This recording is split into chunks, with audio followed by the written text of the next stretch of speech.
So last year I went to EDC Thailand and They ask you how you are, you just have to say that you're fine. girlie, I am here to tell you that there were some problems, okay? But to be fair, it was their very first time hosting an EDC in Thailand. So hopefully that means that this year would be a lot better. But that being said, there are definitely some things that I, personally, as an attendee, would do differently now, knowing what I know now. So without further ado, let me just share with you the tea, okay? The tea of what happened last year. And I'm gonna share with you exactly what you guys need to do from experience to make sure that your vacation goes smoothly, or as smoothly as it can be. Okay, so yeah, let's just get started. Now, first of all, do you see this? So my very first and probably my most important tip for you is to just ignore all of this. Don't do it. These shuttle buses are nothing like the ones in Vegas, okay? Nothing. Do not get the shuttle passes if you haven't already. And if you've already bought these shuttle passes, I'm just gonna give you some prep. Okay, I'm gonna help you prepare to temper your expectations and that kind of shit. So I took the shuttle bus last year, and 2 out of the 3 trips that we had on the shuttle had some pretty major issues. Me and my friends stayed in Patong Beach, which was frankly a horrible decision. I don't know why the fuck we stayed so far away from the venue, but we did. So on the very first day of EDC, me and my friends actually went to the shuttle stop early because we wanted to get there early. We were excited. Like, we got onto the shuttle stop and onto the shuttle bus at 5 p.m. And since this was our very first time in Phuket, we didn't realize, but the traffic in Phuket, awful. And the big reason why the traffic was so awful is because of how small the roads are. And unfortunately for us, the main route that we're taking from Patong to the venue, there was only like this one small road that took us like basically all the way up north. And since that was like the only road that was available, it meant that this fucking road was constipated as shit. Okay? Clogged and backed up to all hell. Like, no joke. We got on at 5, right? By 7:30 p.m. we were not even halfway there yet. Like, it seemed very clear to me that Phuket's infrastructure was not built and meant for this huge random influx of people. And eventually what happened was that me and my friends eventually decided to get off of the shuttle just to order some boat bikes for us to take us the rest of the way. And if you don't already know, Bolt and Grab are like the main transportation apps here in Asia. They're like the Uber of Asia, basically. So like, little side tip, before coming to Thailand, make sure you download Bolt or Grab, mainly Grab, because having at least one of those transportation apps will be essential, okay? But anyways, back to the shuttle. Thankfully, we were able to get our boat bikes and we zoomed the rest of the way to the venue, which only took us like another 30 minutes. And yeah, we got there hassle-free on those bikes. But if we didn't get our boat bikes, we probably would have been stuck in that traffic for like at least another 2 or 3 hours. And okay, to be fair, it is rumored that the reason why the roads are so clogged up that day was because there was like some sort of accident that happened, and that, you know, that clogged up the already super small roads even more. So it was like basically impossible to get through. And okay, I'm inclined to believe that rumor because the other 2 days were not nearly as bad as that first day. On the second day, it took me like around an hour and a half-ish to get to the venue from the shuttle, and there was like there was still traffic, but it wasn't like we were backed up in the asshole of Satan again. Like that first day was a nightmare. And on the third day, it did take me like a little bit over an hour, which is great, but there were some other issues as well, which I'll get into. Okay. So on the third day of the shuttle, okay, last day of EDC, the traffic and the commute going to the venue wasn't the issue. The issue was, randomly, nearing the end of our trip, like we can see the lights of EDC and the venue through the window, right? It was like just like a little bit ways into the distance. And so like, you know, we're seeing the lights, we're getting a little bit excited because it's our last night. And then suddenly, the driver just stops and then just told us to get out. And we were like, what the fuck? At this point, we've been to the festival like 2 previous days, right? So we know what the entrance is supposed to look like. Like, we know where we're supposed to go. But where the driver dropped us off was basically like in the middle of the road, and then past the road, there's like this downhill. And on that downhill, there's like this pitch black field that's like next to this big ass lake. And then in the distance beyond that like black field, we can see like the lights of EDC, and we could like kind of hear the music, but like, you know, it was clear from where we were standing, we were just like not there yet. So like when the driver kicked us out, we were like just standing on the road, looking at the field and looking back at the driver like, yo, what's happening? Like, this is not the venue. You still gotta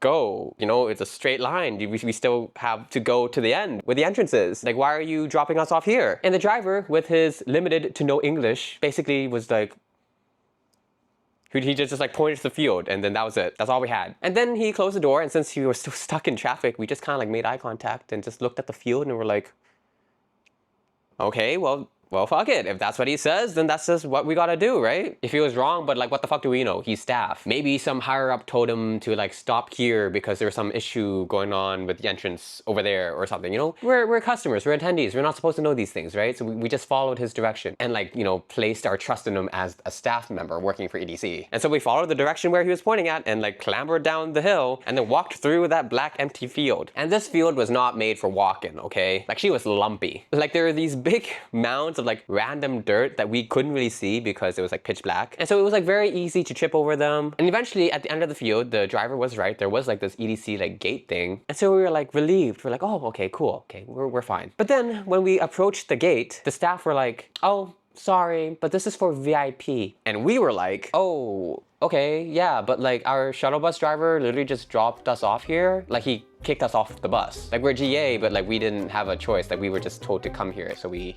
came here. So like, can we just go through the gate then? And then the staff were like, but you're not VIP though. So guess what? Me and my friends had to walk around this big ass stupid lake in order to get at the entrance we were supposed to be dropped off at. We paid for this shuttle bus. Oh my fucking God.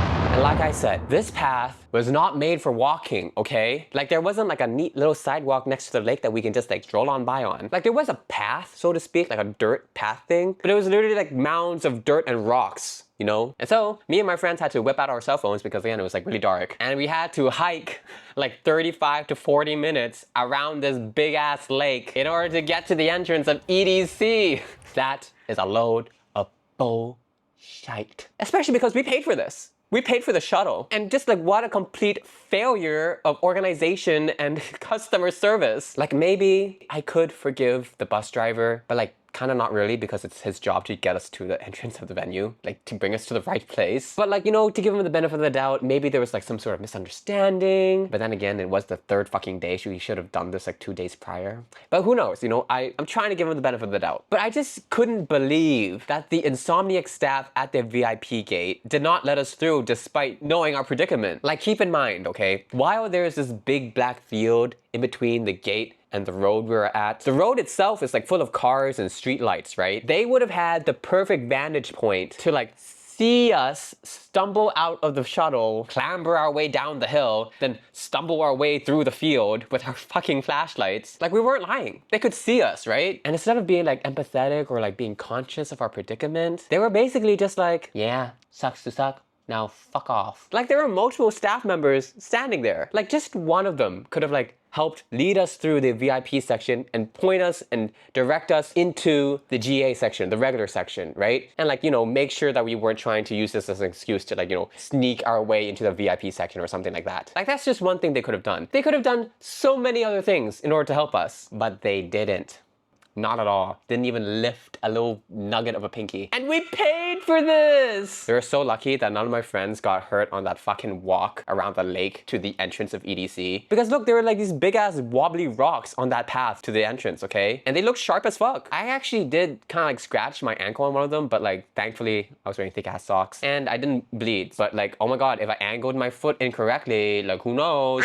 But anyways, all of that is the reason why you should not get the shuttle pass if you're going to EDC Thailand. For EDC Vegas, yeah, get the shuttle. But for EDC Thailand, just save your money. Don't get the shuttle passes, okay? Traffic is almost guaranteed to be bad. You'll get there faster on a regular ass bike. And even if there isn't any traffic, you're not even guaranteed to even arrive at the spot you're supposed to be at. Like the whole point of getting a shuttle is to have a safe, convenient way of reaching the venue. And it was not safe. The driver fucking dropped us off in the middle of nowhere. And we ended up having to hike around this pitch black field, around this fucking lake for almost 40 minutes to get to the venue. And it was only through an act of God that none of us fell and hit our heads on those sharp, wobbly rocks. And it was not convenient. The fucking shuttle was outmatched by a typical boat bike. And again, you might not even reach the venue. We were fucking dropped off in the middle of a field. So at that point, what is the fucking point of buying buying a shuttle to save your money. Instead, what you should do, and this goes into my next point, make sure you stay near the venue. If you secured your accommodations already, and if it takes longer than like 15 minutes to get from your place to the venue on a motorbike, then I would urge you to reconsider. If you're staying at Patong Beach, at Kamala Beach, or if you're like staying further east and you're like relying on these shuttles to take you to EDC, you are setting yourself up for such a hard time, okay? Like, it's not the end of the world, but the likelihood of you receiving a fucking aneurysm due to the misery that is their organization of these shuttles is just,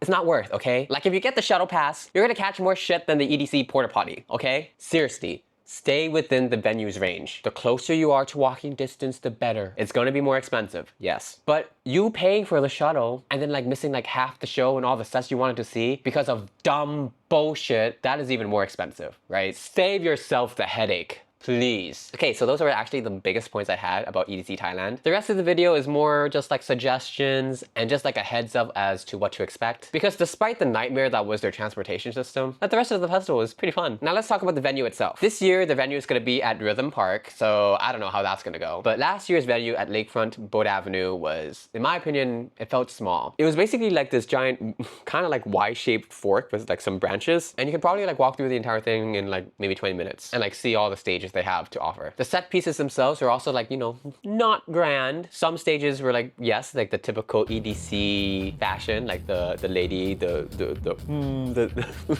but some other stages like definitely, like, I don't know, it felt like their budget got cut off because I've definitely seen these stages look better. But then again, you're comparing EDC Thailand with EDC Vegas, right? So like, it's not as grand is what I'm trying to say. Not bad, but not grand. For this year, they are changing the venue though. And just like looking at Google Maps, it looks like this new place has like a lot more open space as opposed to like the previous venue. So I have hopes of like, you know, grander things, but obviously we'll just have to see when we get there. One thing I will give EDC Thailand props for is the pricing of their drinks. Inside the venue, water and Pocari Sweat was like 25 baht, which is actually not bad for roughly 500 milliliters of liquids. And also right outside of EDC, there was like this sidewalk street market thing with all these stalls that were selling like different grilled meats and different foods. I actually ate like my pre-rave meal there and I thought that was like pretty decent. Also pretty cheap as well. Carved myself up for the day or night. And yeah, so there is food around and available and it's not a bad price. Like, you're not gonna be paying an arm and leg, don't worry, but just do bring cash. Now let's go over the crowd and the general attitudes you should expect. Especially if you're a raver from the West and you only ever raved in the West or in America, that kind of shit. Keep in mind that Asians in general are like a lot more conservative. That's not to say we can't have fun, okay? There's gonna be a lot of fun. It's just that I want to say that like PLUR as a concept is more big in the West and it's not really a thing here in Asia yet. I mean, PLUR in its most general and basic concept and ideals is a thing. Like, everyone is super friendly and welcoming and respectful in general. But it's just like the specifics of PLUR culture isn't really in Asia yet. For example, candy trading is like not really a thing yet. It's like a symbol of PLUR and like we don't really do that here in Asia from what I've seen. But you know what is a thing that I've been seeing? Sprouting.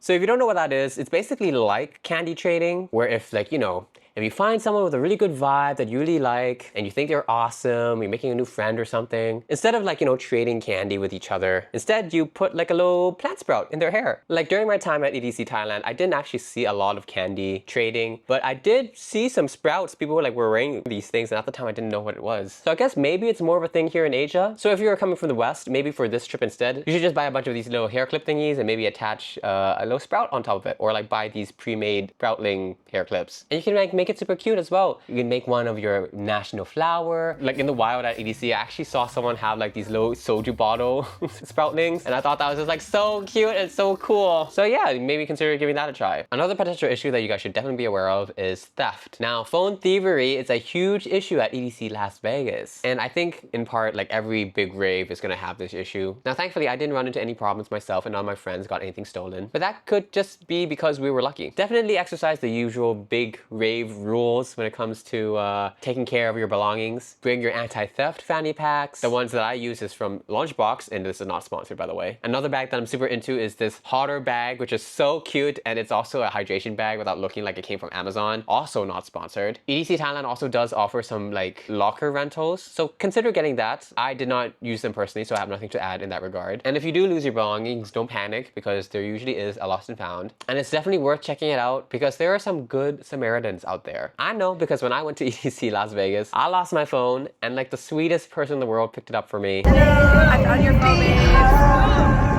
This person's phone. Oh.